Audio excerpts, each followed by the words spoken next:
Jai Hind to all. Myself Shikha Agarwal, Assistant Professor in Ajay Kumar Garg Engineering College. So today we are going to discuss about introduction of data structures. So we'll begin with the syllabus today and we'll continue the lectures.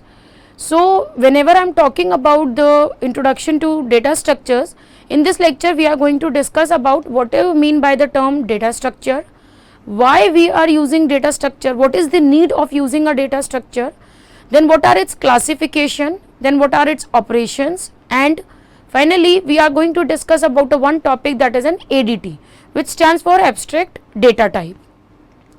Now before we start with the syllabus, we are going to discuss about what is data structure. As we all know that the word is being comprises with the two words, one is data and another is structure, right? So when it is being comprised of the two words, it means when I am using about the first word, that is data, you can say it is being defined as a set of values or a value. If it means, for example, if I am talking about the name of a person is XYZ, so it is also the one data or a value, right? And similarly, if I am talking about the ID of an employee, so it means if I am talking about its faculty ID, I am talking about its candidate ID and so on, and its salary, so we can say I am talking about a complete data, right?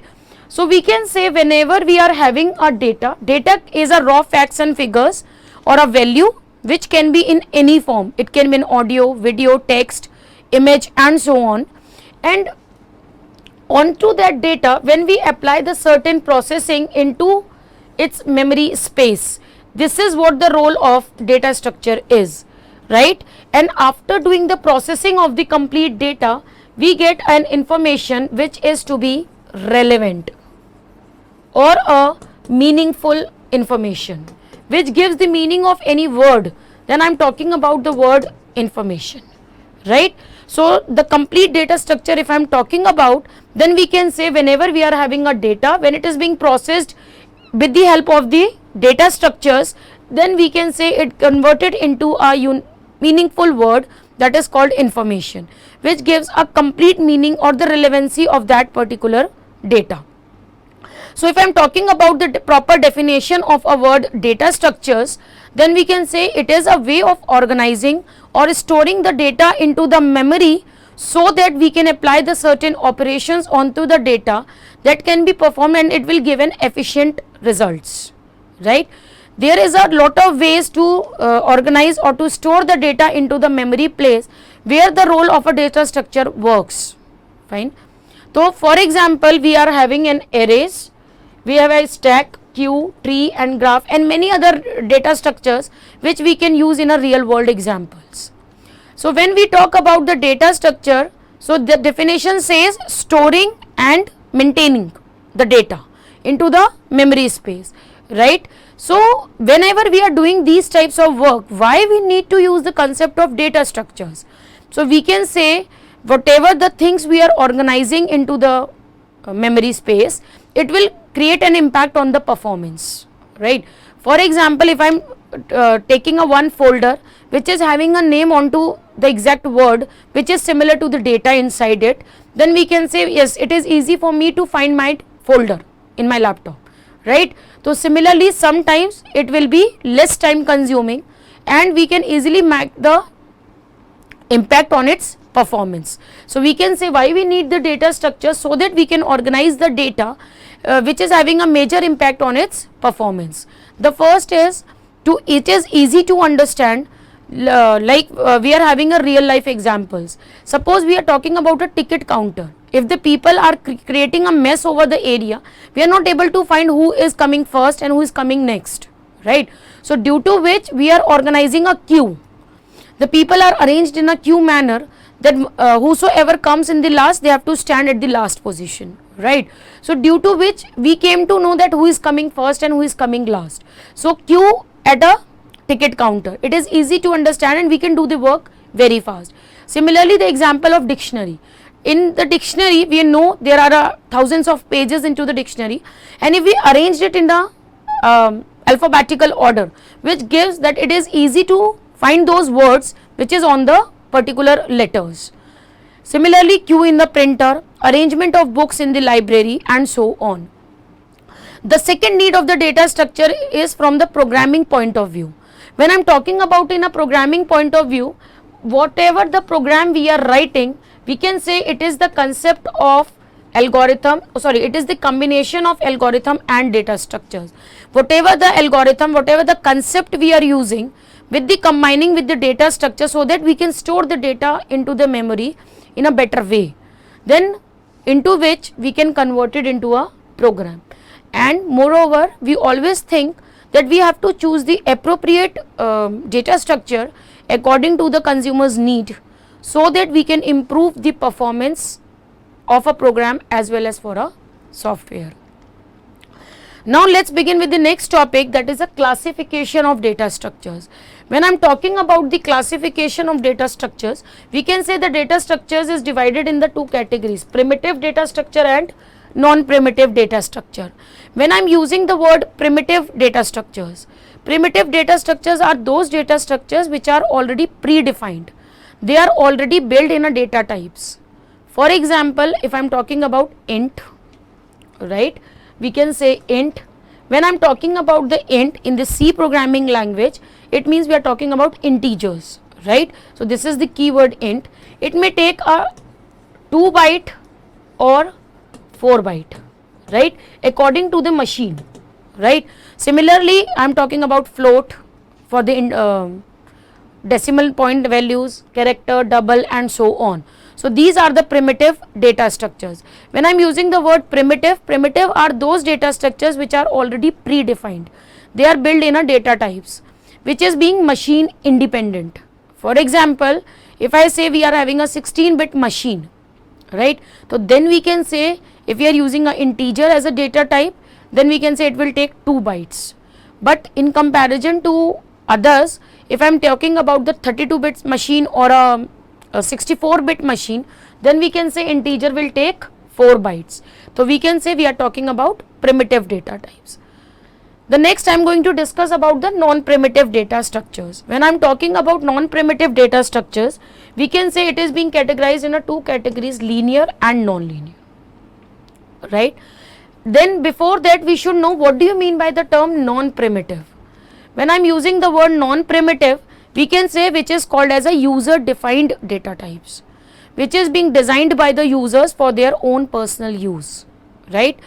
When we talk about the non-primitive, they are also called as a derived data types, right, because we have derived something from the primitive or the built-in data types, then we can say it is called as a non-primitive data types. When I am talking about the non-primitive, it is being divided in the two categories, linear and non-linear, right. So when I am using the word linear, so we can say whenever we are arranging the elements in a logical or a sequential manner, then we can say it is called as a linear data structure. Whenever we are arranging the data one after another, then we can say it is called as a linear data structure. For example, suppose if I am storing a one edge like this, so they all are stored in a sequential manner, one after another, then we can say it is called as the linear data structure. Except the first and the last element, everybody is connected with its successor as well as the predecessor or their two child nodes, their left child as well as their right child. And similarly, it is very easy to implement when I am talking about the linear data structure. The examples are arrays, stack and queue, right, fine. So we are going to discuss about stack, array and queue, right. Like let's say if I am talking about the non-linear arrays, first of all we are going to discuss about arrays. What do you mean by the term array? Basically array is a collection of same type, or you can say homogeneous type of elements.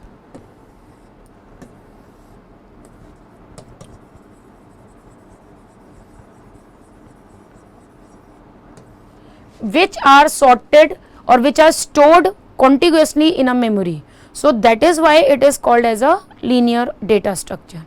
Let's talk about an example. Suppose if I say int a4, which indicates that whatever the array we have created, its size is to be 4 and it is of integer type, which is also called as a subscripted variable. Generally, with the help of the array, there are the lot of applications which we are using is like searching, sorting, and we can implementation for the 1D or 2D matrices. Then after that we are going to talk about the next linear data structure, which is called as an stack. When I am talking about the stack, it always follows the order of LIFO or FILO. It stands for last in first out. Fine. So it is being based on the pattern of LIFO. Okay. So into that case, whatever the elements is being inserted or deleted, it should always be done from the one end, and that particular end is called as a top of the stack. So you can see the example also. Suppose if I say I define a stack with the name STK, and if I mention the size as 3, so it means we are talking about the stack which is having a size 3. So we can say 0, 1, 2, 3 and so on, right? So this is the way how we have to define the stack. When I am talking about the stack can be implemented by using arrays as well as using the linked list. If we connected into the real life examples, we can say we are having a piles of books. Suppose we went to the marriages and all, we are getting a stack of plates. So we can say we are talking about the stack. The next, if I am talking about its applications, we are having a function call, or we can say we are talking about the study of recursion. When the function call itself. The next we are going to study about infix to postfix conversions, right? And the last we are going to discuss about the evaluation of postfix expressions in DS graph algorithms and so on, how we need to evaluate the data structures. The next we are going to discuss about the queue. Queue is again a one more linear data structure which is being based on the concept of FIFO, first in first out. Whosoever comes on the first position will get out, or the deletion to be done first, right? So we can say when I am talking about the queue, queue is being based on the FIFO terms, first in first out, and similarly it is a linear data structure, but whenever we are talking about the insertion and the deletion, it is being using the 2 pointers. Whenever we want to insert the elements, it should be done at the one end, which is called as a rear end, and whenever we perform the deletion from the other end, then we can say it is called as a front, right? So this is the way, similar like in the case of a stack, we have using only the one pointer which is called as a top.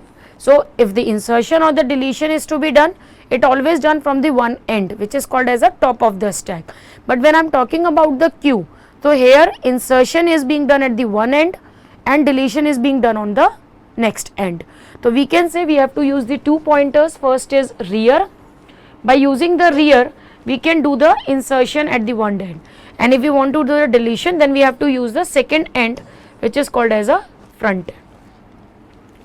When I am talking about the queue, similarly like a stack, queue is also implemented by using array as well as linked list.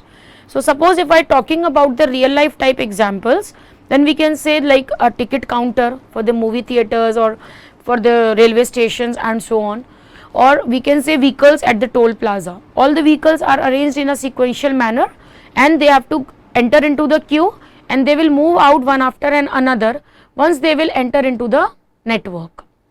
Then if I am talking about its applications, then we can say we are having a CPU scheduling or a disk scheduling algorithms on the operating systems, in which we are talking about the interrupt handling. Like we are having a job queue in a printer, BFS graph algorithms, PRIMS algorithms. These two terms, when we are going to discuss in graph, we are going to discuss about these two algorithms, right? Then after that we are going to discuss about the linear data structure. Again, when I am talking about the next is linked list. When I am using the word linked list, again linked list is also a linear data structure, but which is being storing our data in a non-contiguous in a memory location. means they cannot be addressed, their addresses should not be in a contiguous manner.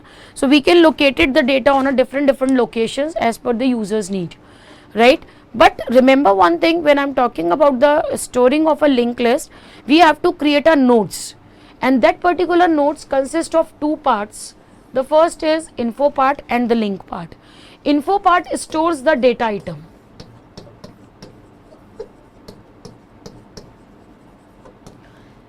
right, and the link part actually stores the address of the next node, so that we can do the connectivity between the list. So we can say, whenever I am talking about the linear data structure, that is a linked list, so into that case basically it is list is being generated with the collection of nodes, where each node is having a two fields, like first is info field and link field. Info field is actually stores the value or the set of values, but the link field actually stores the address of the next node in the list, right? When I am talking about the linked list, it provides a memory utilization, because in the case of array, stack and queue, if we are implementing the stack and queue with the help of array, so it means we need to store the data in a contiguous memory allocation. Suppose we are lacking of memory space, so it will shows that overflow, right? But in the case of linked list, it will not used a memory in a contiguous manner. So wherever the memory is available, we can create its node and then we can easily store the information. It is basically implemented by using a dynamic memory allocation, right? The second thing, when I am talking about the linked list, we can implement with the help of the linked list stack, queue, tree and graph. Even though the stack and queue, they both are implemented with the help of array also, but with the linked list also, right?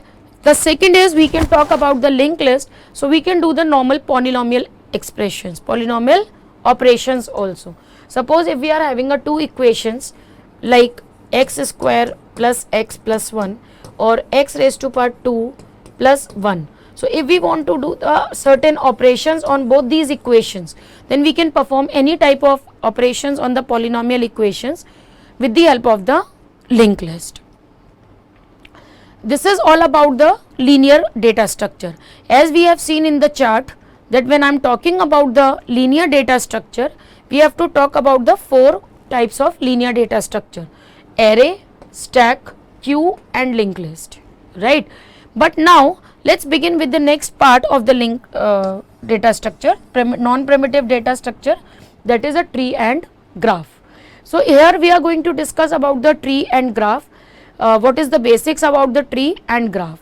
Before that, we should know what do you mean by the term non-linear. Non-linear says whatever the elements we have, it should be arranged in a non-sequential manner, right? And each and every element may be connected with the two or more elements, not the exactly ones. So we can say this is the examples of tree and graph. So tree and graph are the non-linear data structures, right? But up now we are going to discuss about what is tree, what is graph. So when I am talking about the tree, we can say it is like it follows a parent-child relationship. Suppose one parent is having a two child, so it means they are having a one child as a left child, another child is a right child, and simultaneously both the childs, they are both are siblings to each other, right? So similarly, in the case of tree data structure, we are following a parent-child relationship, and it is a non-linear data structure, or you can say it is also a hierarchical data structure, in which each node in the tree can have more than one child, but at most one parent node only, right?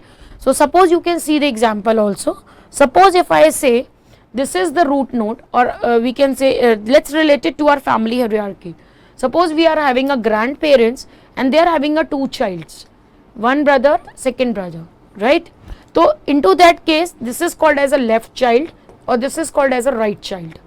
The one who is on the left hand side, or the predecessor, then we can say it is left child, and the next who is on the right side, then we can say it is called as a right child.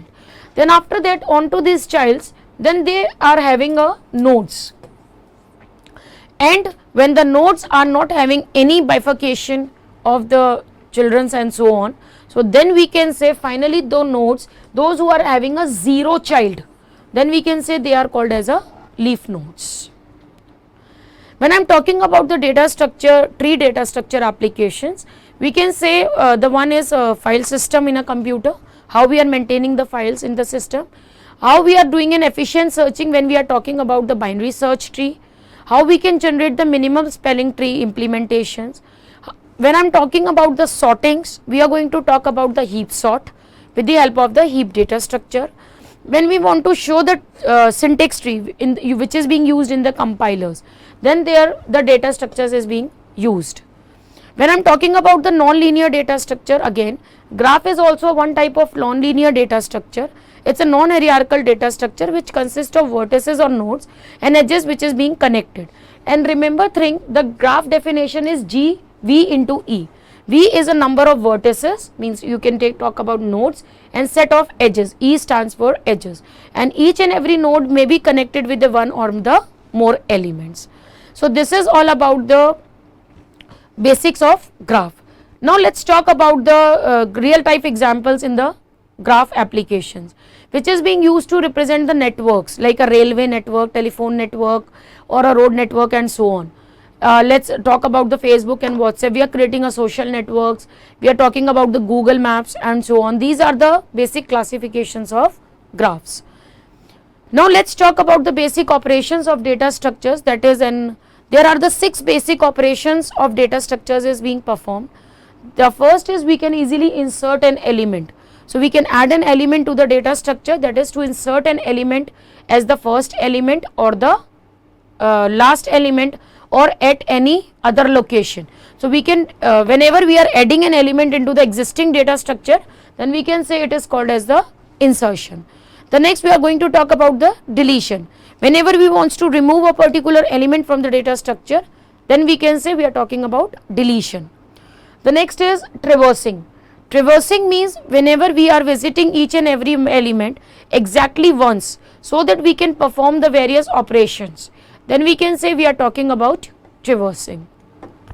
The next, whenever we want to search a particular element, whether it exists into the element or not, then we are talking about searching.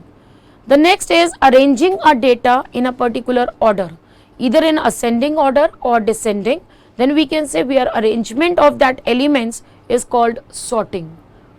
The next we are going to talk about merging. Suppose we are having a 2 sorted list and they both are of similar type, right, and we want to combine both the list and to create a single sorted list, then we can say it is called as the concept of merging.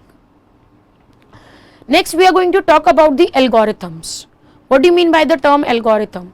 Whatever the things we are doing, whenever we are following a step by step procedure so that we are able to solve the particular problem statement, then we can say it is called algorithms. There are the many ways to solve a real world problems in which we can, maybe we are having a more than one algorithm for a single problem statement. Generally whenever we are choosing the efficient algorithm, in which there may be a technique which is called as a complexity. The algorithm which gives a better complexity efficiently works, then we can say it is called as a complexity of algorithm. When I am talking about the criteria, there are the various criteria, what the input we have given, how we are getting and what output we are getting it, how define we have things, make the things in a manner, how much the data is to be finite, and how efficiently and effectively it works for the algorithm. When I am talking about the complexity of algorithm, we are going to discuss about the 2 complexities, time complexity and space complexity. Time complexity says when we are running an algorithm and the amount of time it requires to complete the process, then we can say it is called time complexity. When I am talking about space complexity, then we can say it is the amount of space that is need to in order to run the completion, then we can say we are talking about space complexity, right. So this is all about the brief introduction of topic. So here we are having a certain references through which we are going to study about these topics, and finally thank you.